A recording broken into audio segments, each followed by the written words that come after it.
Chapter 11. Direct and Indirect Speech. Direct speech. It is exactly what it sounds like. Text that reports the exact thoughts expressed by a person in their original form.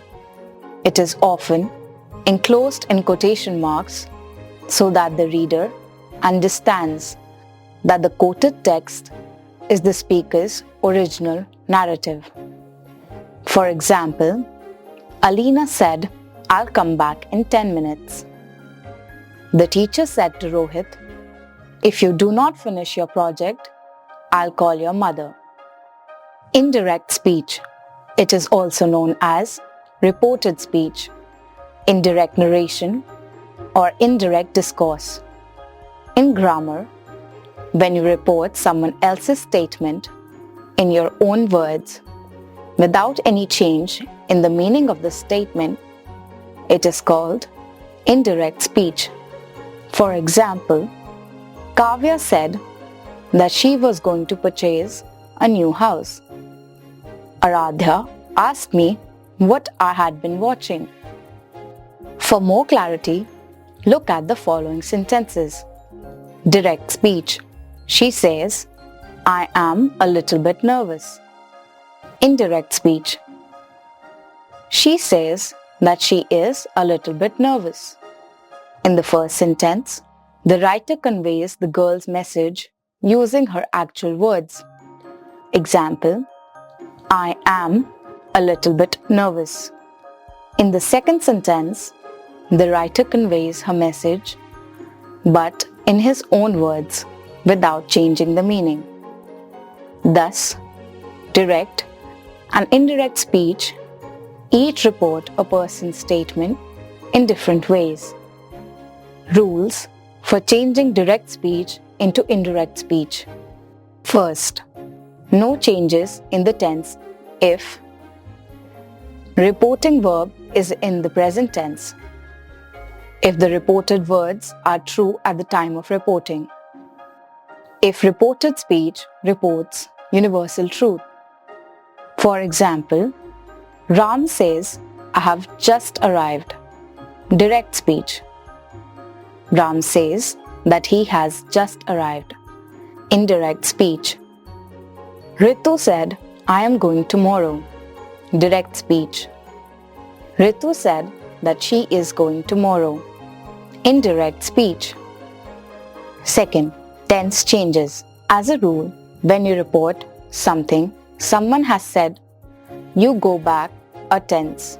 The tense on the left changes to the tense on the right. Direct speech. Present simple. She said, "It's cold." Indirect speech. Past simple. She said, "It was cold." Direct speech. Present continuous. She said, "I'm teaching English online." Past continuous. She said she was teaching English online.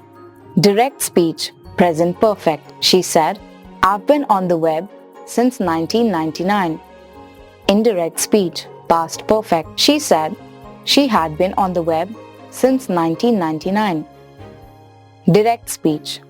Present perfect continuous.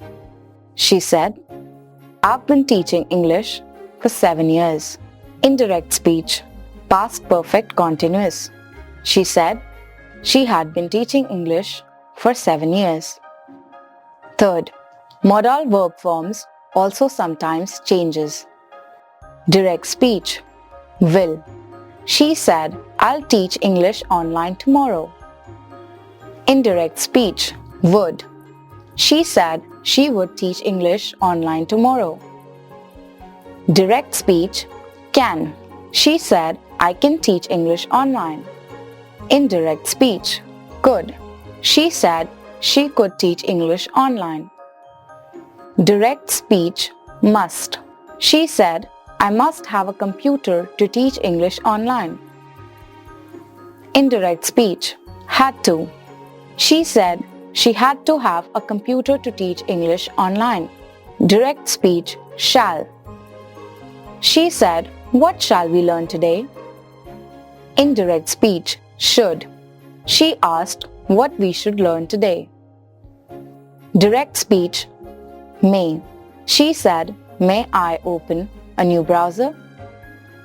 Indirect speech. Might. She asked if she might open a new browser. Note: there is no change to could, would, should, might, and ought to. Fourth, changes in time, expressions, and adverbs.